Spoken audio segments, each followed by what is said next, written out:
people? Welcome back to Wave Files. Of course, my name is DJ Reg West. On this week's episode, we have a West Coast legendary DJ. This is one of my homies. I respect him so much. He's always been A1 with the energy, always been A1 in the clubs, always been A1 with the vibes. Some people know him as Franzen Bay. Some people know him as Franny Pacquiao. You know what I mean? Other people call him Franny Vegas Jr. But if you're part of his OnlyFans, I might question you. All right, yo, it's the shout to the family. This is my guy, DJ Fransen. Franzen, what up, boy? Reg West, what's up, my brother? Good to see you, my friend. Likewise, man. Bless up, man. 2021, we're still at home. I know I'm still at home. I'm still at home too. I ain't not catching me outside yet. No, yeah, I'm at home. Yeah, man.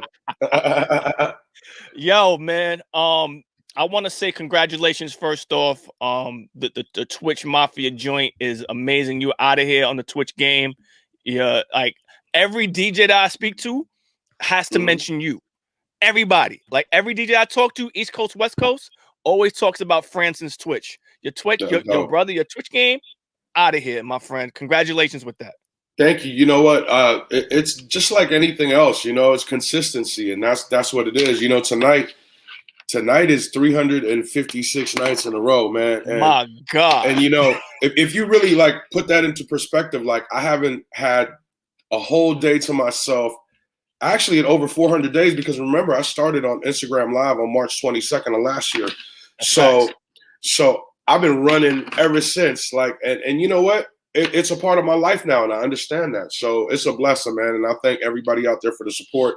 A lot of DJs, a lot of dope DJs getting on as well. I know some DJs are still hesitant out there, but man, don't even think about it. Just do it. You know what I mean? That's facts, because you might have been hesitant to DJ off rip, like you had to figure that out, right? This is the same thing. I think it goes to the point of what you're saying, like they scared to start from zero when their brand is such a big brand and they market or whatever case like that. Yo, start from zero, fam. It's fine. It's okay. Hey, right. Everybody got to start from somewhere. You know, that's just, you know. When you have something like this, you have to build a community, and that's what everybody's doing. And once everybody's community links up, that's when the community gets bigger. You know, that's why I encourage more DJs to get on, man, because, you know, it can really spread that type of love and energy, you know, throughout not just the United States, but throughout the whole world, you know? No, you're right. I ain't gonna front. I've been hesitant to jump on, but after hearing you speak, I think I might have to get in the pool too now. Yeah, definitely, man. Just cause.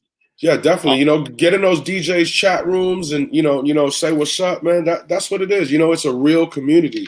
Like it ain't Instagram Live. This is something way different than Instagram Live. And the way it works is just amazing. And you see the movement from all these different type of countries. You know what I mean? That's Australia, facts. Japan, Europe, like everywhere. Different continents, different countries, London, France, Germany, just everybody's tuned in, man. It's amazing. It's amazing. Yo, bro. So people, if you're unaware who my brother DJ Fransen is, where have you been? Yo, it's all good, man. Nah. So people, I met Fransen when I was DJing for Fab. Yeah. Do you remember the day we met, brother? By chance, do you remember? That was a while ago. I don't remember the exact, but if you bring me back to that moment, I might, you know, a couple things might spark off. Let me lay it out for you, because this was a very pivotal moment. All right. Okay. So Fab had a concert at the Palms. It's Fab, Styles P, and Jada. Oh yes, okay. That was the Ray J incident. That was the Ray J incident. Wow, I got to drink to that. Oh my God. That was Ray J night, my man. Okay. Yeah, that was years ago. Yes, sir. So I remember I'm backstage talking with Fab, whatever like that, running through the lineup, like, yo, we're gonna do this tonight. Let's do that. So I come out early, and you warming up the crowd, and introduce myself to you. We exchanged pleasantries. I already got your energy. I'm like, nah, this is my guy. We're gonna be good. Yeah. And then you tell me like, yo, soon as you hit play for Fab, I'm out. I gotta go warm up the Palms for y'all after the show. I'm like, the after party. That's right. Yeah, I forgot about that.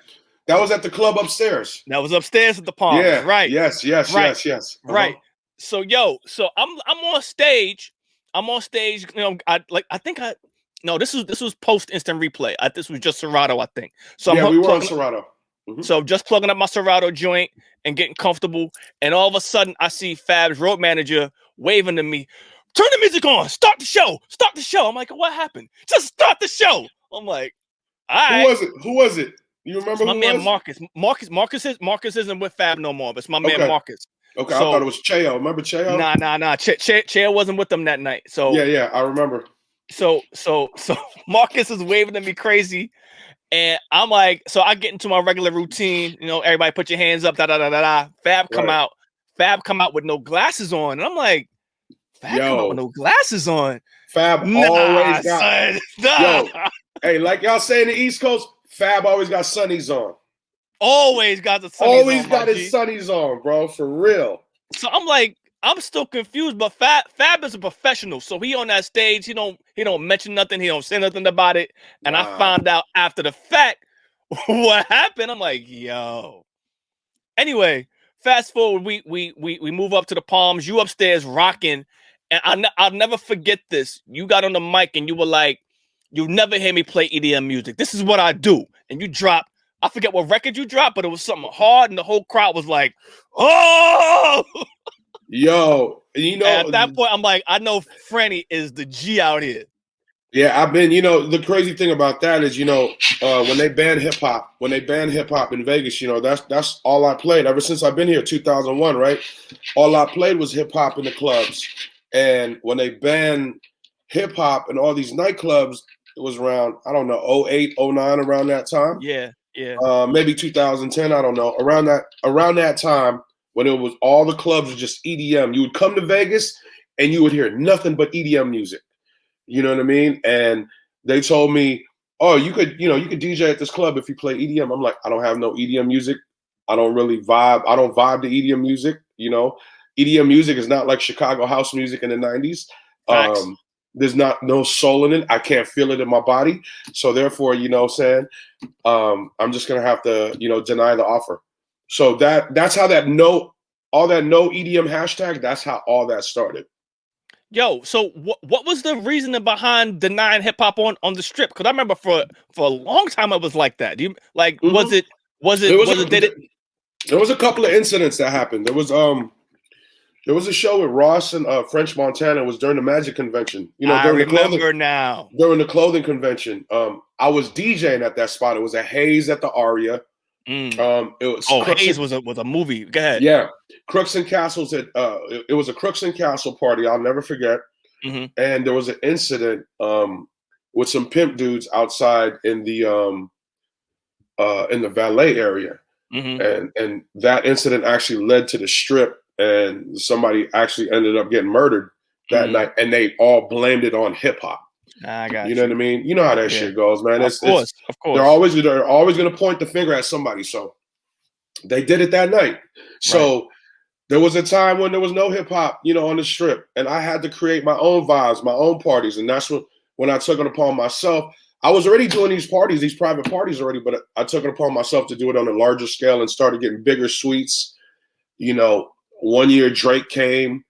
I always had, celebrities and artists come through, but the 1 year that Drake came just changed the whole dynamic of everything, because now, people like Rick Ross and Justin Bieber are hearing about these parties that I'm throwing. They're like, "Why don't you throw me a party?" You know what I mean? So for like 3-4 years, I had to throw my own parties, but it worked out. They're a staple in Vegas. The DJ Franzen suite parties in Vegas at the Palms. Ain't nobody fucking with those parties, bro. Nobody. Yo, let me tell you something. Listen, I don't care if it's Diddy. Diddy can't fuck with my. When it comes to Las Vegas, Diddy can't fuck with my. He definitely gonna have more money, more Ciroc, all that shit. But when it comes to the good vibes, natural the energy, vibes, it ain't. Listen, I've been in Vegas. This will be my 20th year in Vegas. Ain't nobody fucking. My God, nobody fucking with me in this city as far as hip hop and R&B, and that's everybody knows that. And that's a fact. I'm humble about it, but I know what I've done in the industry. Like, you know what I mean? I know what I've done, and And hip hop and R&B is my lane in this city, and it'll always be my lane. I don't care if I'm 60, 70 years old and I'm still here. I'm still going to be doing the same thing I'm doing. And don't get it fucked up too. You know, I play the Earth, Wind and Fires and the Gap bands and all that shit too. You know, so it's just, you know, it's just good music, man. That's what it's all about. Yeah, that timeless music. You know. But let's tell the people a little bit about you, because the statement that you just made about ain't nobody fucking with you in Vegas is a fact. My guy Franzen has awards saying, yo, the best. And this word, I have a problem with this word, local DJ, because you're not a local DJ. You know what I'm saying? But the best DJ in Vegas, hip hop, yeah, or even EDM wise, I don't care. Fuck that shit. Is my guy DJ Franzen. All right. Franzen, you moved to Vegas in what year? 01, you said? 01, yep. So this August of 01. So in August it'll be 20 years for me, man. Man, brother. What are we doing? I know there's a Franzen day in Vegas. Was it May 28th, right? May 28th is the day? 3 days before my birthday, yes. Yeah, May 28th, man. So I'm only assuming if we're back outside, is it gonna be are we doing something? What we doing? Well, you know, May 1st, a lot of people know Vegas is fully open June 1st, which is my birthday. But on May 1st, I will find out exactly what my first night, when my first night at Drai's nightclub is. But to my belief, I believe Memorial Day weekend is going to be our first run. You know, it might be before, but Memorial Day weekend, which is my birthday weekend, is going to be that first run. There's no artists. You know, clubs ain't got budgets right now. They've lost all these, you know, all these dates, and you gotta think they've been paying rent to these casinos ever since the pandemic started. So they don't have $100,000 to give the Future or Chris Brown to perform. So it's just gonna be DJ music. It's gonna be a real party. So I can't wait. Yo, so this is gonna air. It's funny you said Memorial Day weekend. I'm gonna air this Memorial Day weekend. So God willing, you will be rocking Dre's. Yes. On, you know what I'm saying? Please. So birthday weekend will be rocking. Gemini season. Yo, so let me ask you something. And I feel this way. Like you said, clubs ain't gonna have the budgets to have artists at least for like another 6 or 7 months, right? They gotta get that revenue back up. And so it's gonna rely on us to be popping. Now, Vegas is a straight up tourist destination. Yes. It survives and thrives off tourism. So how do you think it's gonna be an immediate rush back? Like, what's your feeling on it? You know what? It's up in the air right now, really. I'm thinking people are anxious to come out. Like a lot of my people. I only ask because I look at, and I'm sorry to cut you off. I look at towns like Atlanta. I look at Miami and how they like breaking curfews and wilding. I'm like, they want to be back in the spaces. People want to get back to normal. You know what I mean? Like, you got to understand, people have been confined in their houses. Well, the majority of people that don't feel safe going out, you know, have been in their houses. Like, and we don't know what goes down in the house. You know, that people got to understand. You know, I know some families have gotten closer, yet I've known some families that have gotten not so closer. So it really depends on the individual. But as far as the clubs in Vegas goes, Vegas is already popping. Like, you go on the strip, there's so many people walking on that strip. So it's like, I think my first night back, I think it's going to go, because once these people find out, from the ball players to, you know, all the people that want to get tables, once they find out, it's go time. They've been waiting to come to Drai's. You know what I mean? Drai's has been closed since March 8th of last year. It is now about to be May. That's 14 to 15 months right there. It's fact. Crazy. But on top of you hopefully being back in Drai's, you got a new radio slot again, my brother, right? You back on the radio? I'm back on the radio. I've been on the radio out here. So that's why I moved to Vegas. A lot of people don't know. 01, it was myself and this guy named Mike P. We were the first DJs on this hip hop and the very first hip hop R&B commercial radio station in Vegas, which is Hot 97 out here. but I was on that station for a good 16, 17 years, bro. Right. And I took a hiatus, because I was doing clubs and I was traveling. I was like, man, this shit is burning me out. Yeah. And you know how radio is, you got to play the same shit over and over. Like every damn day. I'm cool on this. And fast forward to 2020 in August, I made my debut on an iHeart station out here, which is Real 92.3. Excuse me, Real 103.9. 92.3 is a station in LA, they're sister stations. Gotcha. iHeart. So I'm on every Sunday, and my show is called Sundrays, because when we get back to Drai's nightclub, I'm going to go from the radio station to the nightclub, take it back to the 90s, how I used to do. That's what I used to do. Like, I used to do that shit, like from the radio show to the nightclub. So it's going to give me that feeling again. So I'm on Sundays from 10 to midnight. So it's a perfect time slot for me. Yo, let's take it back to the beginning, because you are from the Bay, my brother, and that's where everything started. Your history is chronicled. Like you started as an intern at 14. Yes. You know what I'm saying? Made your way up into the radio station at KMEL. Yes.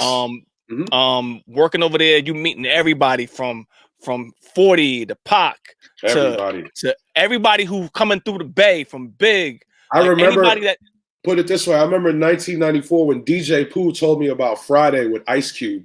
Woo. Yeah, we were smoking. He wanted to smoke. I was like, come on, let's smoke. I took him to the staircase, and he was like, yeah, man, I'm working on this movie with Ice Cube called Friday, man. It's about to be the biggest movie out. Crazy. Like, 26 years later, like, that's an icon. Friday is an iconic movie, not just in hip hop, just in general. In general. Friday, forget about it, bro. Crazy. Yo, you just made me think about something. You being from the Bay, how are you taking Shock G's passing? Because man, it's tough. Me being from the East Coast, we had about 6 or 7 or 8 records that Digital Underground that we play as staples, but for y'all, it's different. Man, Shock G. I was fortunate enough. I was 14 working at KMEL. And in 1991, when Digital Underground came out with their project, I was there. I was there to see, the whole thing blossom, turn, nothing into something. I remember seeing Tupac carrying records and being a background dancer with blow up dolls for Digital Underground, and at that time, I didn't know the magnitude of what, Shock G was doing, because, he was producing records too. You got to understand, he produced I Get Around for Pac. Yep. So Many Tears. He did remixes for Pac. Not only that, though, but Shock G worked with a lot of other people in the industry that people don't know about. And, at that time, when the era was going on, I didn't really know, what I was a part of or what I was seeing. But looking back at it 30 years later, I was like, wow, that's just so inspiring, And I've witnessed Shock G playing the keys and just freestyle and just groove into the music. And it was amazing to see that, because, in hip hop, you either see a DJ or an MC, but to see somebody on the keys actually spitting and singing at the same time, it was something different for me. Being a 15-year-old kid, watching this, not really, like I said, not really comprehending the thought at the time. Right. But when I look back at it now, I was like, fuck, man, that shit is history, bro. It is, bro. Like, because sometimes we're so in the moment that we don't realize how big this moment is until we look back. Facts. You know what I mean? Facts. Oh man. Bro, how long were you on air in the Bay? I was on the radio, in the Bay Area during the 90s, that golden era. I was just talking to Lord Finesse a couple of weeks ago. And I was like, you might not know who I am, but you remember the radio station KMEL? He was like, yo, KMEL, that's who Hot 97, that's in New York, that's who Hot 97 used to, watch as far as their playlist goes, see what y'all was playing. We started the summer jams, KMEL radio in the Bay Area. Really? Yeah. Well, they had the first summer jam in 89. Facts. Yeah, it might have been 88. I'm not sure, but KMEL was the first station in the United States to start a summer jam. And, around that era, man, I really didn't. I just wanted to get my foot in the radio. because I love music, right? So when I got that chance at 13, 14, you know, to step foot in that radio station, and one of the DJs asked me, "Hey, you want to come help out and become an intern?" I was like, I've been waiting for this moment since I was 12. You know, I was waiting for this moment since I was 12. It happened at 14. I now got my foot in the door. Now I'm just gonna do whatever it takes. So ever since then, man, like I had my mind on what I wanted to do, and fucking 30 years later, I'm still here. So still here. It's a blessing, man. It's a blessing. Yep. Can you talk about the like, because what I noticed, Franzen, about you, brother, like I said, like already in this conversation, your energy is different. When I travel from state to state, and you know, when I was touring a lot more frequently with artists, you would meet DJs, the local DJ, and you know, catch up and all that. But the energy was sometimes jealousy, sometimes a competitive vibe. But with you, it was always like, "Yo, what you need? You good? You know, you straight." And I still feel that, you know, amongst other DJs, but I don't trip off that because I wasn't built like that. You know what I'm saying? Right. Hate is not in my blood. I want to see everybody win, man. There's enough love, there's enough money, there's enough people out there, you know what I'm saying, to share that love with, man. And a lot of people, you know, it's an ego thing, right? It's like going back to the whole Twitch thing. Like, you know, you got some big name DJ who's got 100,000 followers on Instagram, but can't get 10 viewers in Twitch, not knowing that they got to build this shit from the ground up, you know? And it's an ego thing. Like, damn, I only got 10 people watching me. Like, I'm not going to do this. It's an ego thing. You're looking at the number. That's 10 people that you didn't have in the room. Like, you got to think about that. That 10 can turn into 20. 20 can turn into 40. 40 can turn into 80 and so forth. And that's how I built my shit. Like, I never let the numbers discourage me. That's one thing about me. To this day, I never let, you know, numbers discourage me, man, because it's never been a numbers game to me. To me, you know, if it's natural, if it's organic, it's gonna come your way. And that for me, that's how it's always happened. You know, I never begged for shit. I just worked hard at everything. You know, I never begged. I never really, you know, asked, yo, hook me up with this, hook me up with that. You know what I mean? I just wanted people to recognize, you know, what I can do. I wanted people to recognize my talents. That's a fact. Now, so 2 points. One, there was a meme that came around like years ago that just reminded me of what you're saying. The top of the meme was a full arena, everybody's screaming, like, and the quote was, "You can never have this," and it was cut in half, and at the bottom was an empty club, "if you never experienced this." Facts. Like, you have to go through facts. The trauma. Facts. I'm saying trauma because it's real. The trauma of having an empty room and you worked to get people to come there and nobody showed up. You got to go through that trauma, fam. Going back to, you have to learn how to crawl before you can walk. Same exact theory, brother.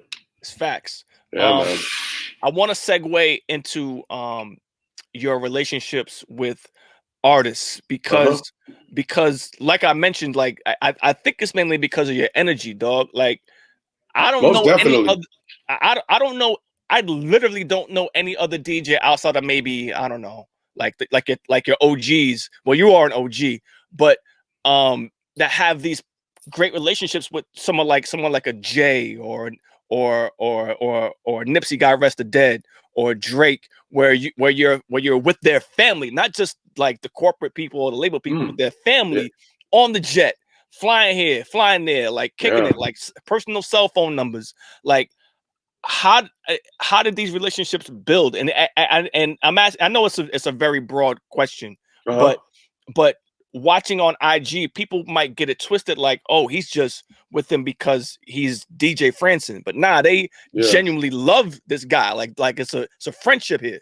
So I think not to cut you off, but I think it's just like I said earlier, just keeping it organic and just not doing too much. You know, I feel that in this industry, like, people like to do a lot.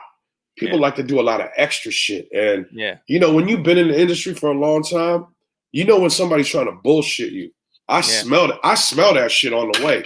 You know what I mean? So it's a combination of, you know, a couple things. But yeah, man, it's just It's just me keeping it organic. And they've always said, man, we love your energy. We love being around you. You just, you just bring a different type of aura, and people are always smiling around you because I want everybody to be happy. There's enough bullshit going on in this world, bro. There's enough negativity going on in this world.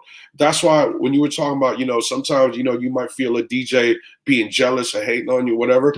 That's part of the game. I don't worry about that. I know how long I got. You see, I got SWV. SWV's on the other side, but I got Wu-Tang and De La Soul plaques. I've been in this shit for a long time. Like, I'm not here on a fluke.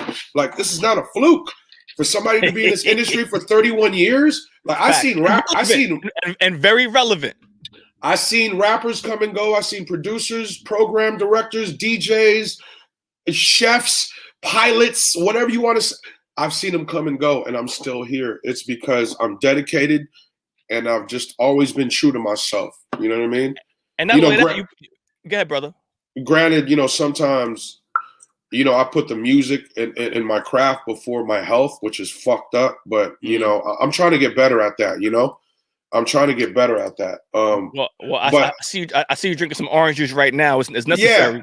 Well, it's necessary because you know what? To be honest with you, I just woke up probably 2 hours and 30 minutes ago. I had a piece of toast, an egg, and now I'm drinking orange juice. You know what I mean? But see, if I went on Twitch, there wouldn't be no. I might drink the orange juice, but the piece of toast and egg, that's not happening. You know what I mean? It's straight liquids. Like, I drink a lot of water, so this is it. But I do understand that I need to put nutrients into my body, and sometimes I fuck up. Like, we all fuck up, right? But I got good people around me to remind me, yo, take care of yourself. Take care of yourself, because I'm just so dedicated to the craft and what I'm doing right now with my Twitch thing, because it's turning into something, crazy. Like, I got people all over the world, like, supporting me and telling other people. And every night I see, new people gifting subs and gifting bits. It's just, it's crazy to me that these people didn't know me from a load of wood a month ago, and now they're on my page every single night. Just to fathom that thought is crazy, but I understand it's a blessing. And it's something I'm not going to take for granted, Reg. You know what I'm saying? I'll never take this shit for granted. No, you can't. But to your point, like success can be a drug. Music can be a drug. Music is a drug. We have to step back outside of ourselves and see that yo, chill for a minute. Slow down, fam. Real talk. Slow down. That's why on my stream every night, people like, take shots. I don't drink every night. I like to smoke my weed. I can't drink every night. That's not me. That's not in me, right? Yeah. But I tell people, hey, if you want to take a shot of juice or water. Maybe you got some tea, take a shot of that. If I say shot time, it necessarily doesn't mean alcohol, because we also got to understand during these tough times, there's people out there that's got alcohol problems, and I'm not trying to contribute and be a part of that problem. I want to make sure they know it's okay to drink water or tea. You know what I'm saying? When I say it's shot time, take a shot of orange juice, man. It's not all about alcohol, that's because alcohol is one of the worst legal drugs there is. It's facts. That's facts. It is what it is. When the club is open back up, my brother, you'll be there 3 days a week. I'm assuming 4 days a week at Drai's. I'll be there. I'll be at Drai's Friday, Saturday, and Sunday. I'll be holding it down. Now, will the stream continue? Will we?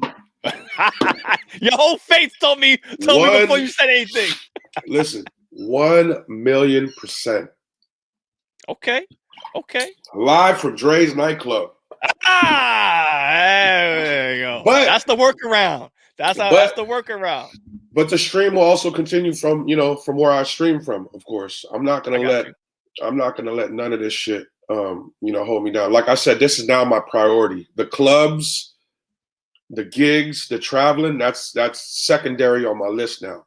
My Twitch stream, like my show, you got to think about it like this.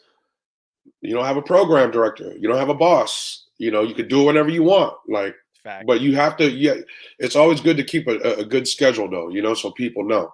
But you can play whatever you want. You talk about whatever you want. You're not limited to anything, you know, and you could build this community and get to learn about other people and, you know, and how they work and how music helps them. And that right there, when somebody's telling you, by you playing these songs, you know, you helped me stay in the house and save $300 tonight.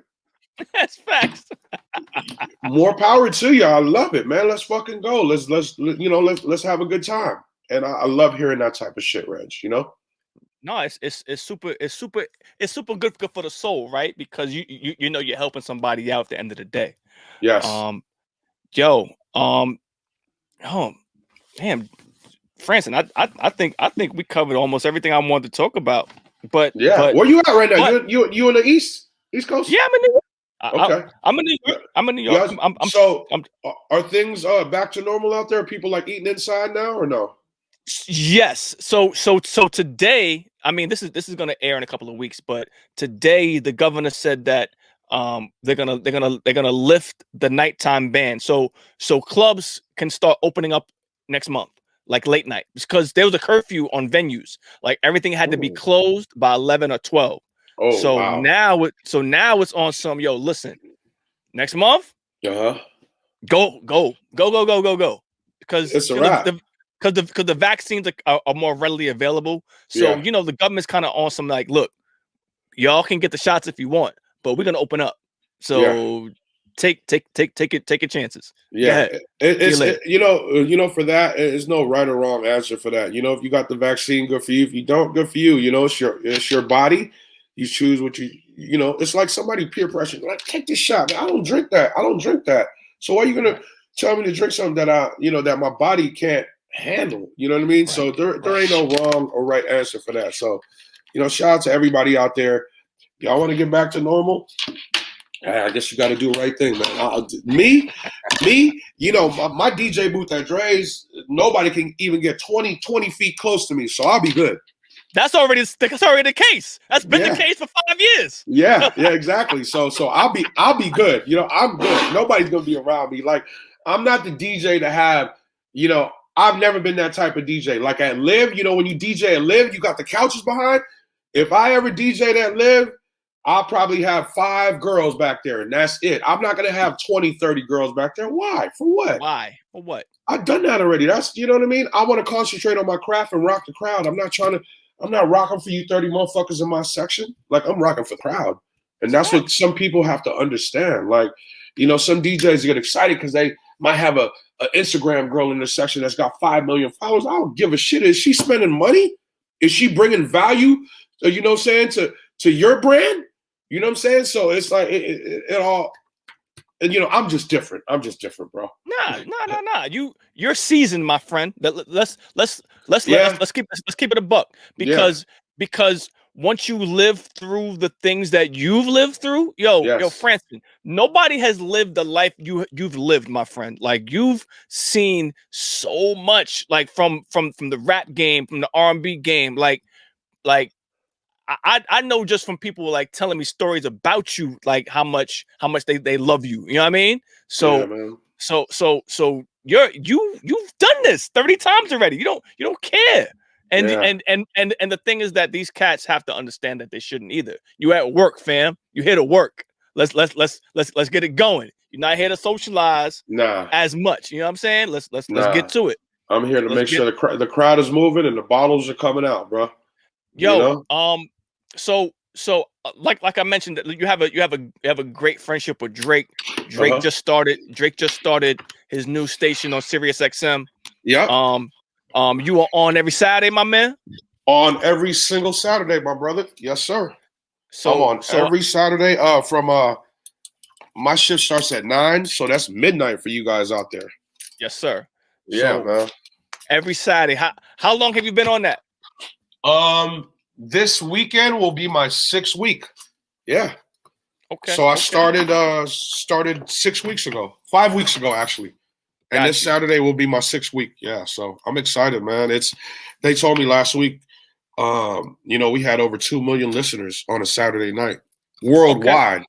So that's I don't think I've ever, you know, played for that many people, you know, simultaneously at one time. So that was good to hear. That was very humbling. Nah, look. So you have multiple ways that people can check you out. It's the 103.9. It's the Sirius XM. Yes, sir. It's the Twitch family. Yeah. And when we open back up in a few weeks, it will be at the #1 nightclub in Las Vegas. Yes. Drai. Yes. Yes. Brother Franzen, I appreciate your time today, my man. Reg, it's all love, my brother. You already know how we get down, bro. We can always converse. We can always do this, man. It's just, it's always good to talk to somebody that gets, the best out of you. You got to understand, like, I don't really do these type of things, because, the people, I have to know personally to do these type of things, first of all. But sometimes, the questions could get out of hand. Like one time I did an interview and the whole interview was about Drake. Like, well, what the hell is this? Like, you know what I mean? Like, there was like 15 questions about Drake. Like, you want to ask Drake? You want to ask Drake yourself? Drake. Like, come on, man. Go ask Drake. I appreciate you, my brother, because, some of the topics we talk about, I haven't talked about in a minute. So thank you, man. No, thank you. And here's the thing too, right? Like, I've not that I've lived, parallel to your life, but I've walked in these streets. I understand the energy. You know what I'm saying? Like we got to be respectful of each other because we've both been disrespected by people in the past, and nobody likes that. You know what I mean? Nah. I take that disrespect and just, put it towards good energy, man, because the way I look at it, there's something wrong with that person. You know what I mean? They weren't raised right. They weren't around the right people. Maybe they don't have the right team around them. Right. I forgive that person. Whatever that is in their blood, I forgive them because we don't know what they went through in life. But at the same time, they got to know it. And some people got to hear it. And sometimes I put people in their place. And when they hear it, they're like, God damn, man, you just spoke some real shit. I know I did. I know I spoke some real shit. You ain't got to tell me. You just gotta look at yourself in the mirror. I mean, we all fuck up in life and we all make bad decisions. But as far as hating on another individual or trying to stop another individual from their dreams, that's just evil, because anything is possible in life. Anything is possible, man. Anything, man. So people, man. This is my guy, DJ Fransen. Please follow him on all social media. Fransen, what's the at? Is it Frandalay Bay, my guy? Okay, so Instagram is Frandalay Bay, like the Mandalay Bay, but Frandalay Bay. Twitter is DJ_Franzen. And Twitch is DJ Franzen. Very simple. And I'm on Twitch every single night, too. Every single night, people. Yo, R&B night is Poppington. Okay? Oh, yeah. I love R&B night. R&B night is Monday nights, but Sunday nights I play the 70s and 80s soul, so I love that, too. Oh, the soul night is beautiful, too. I've tuned in on nights because you start late. So nights I can't sleep, definitely turn on my brother Franzen. There you go. There you go, my brother. Yo, I appreciate you, my God. Thank you for your time, G. Yo, Reg West, salute, my brother. Wave Files, we out of here, people. Woo! Number love.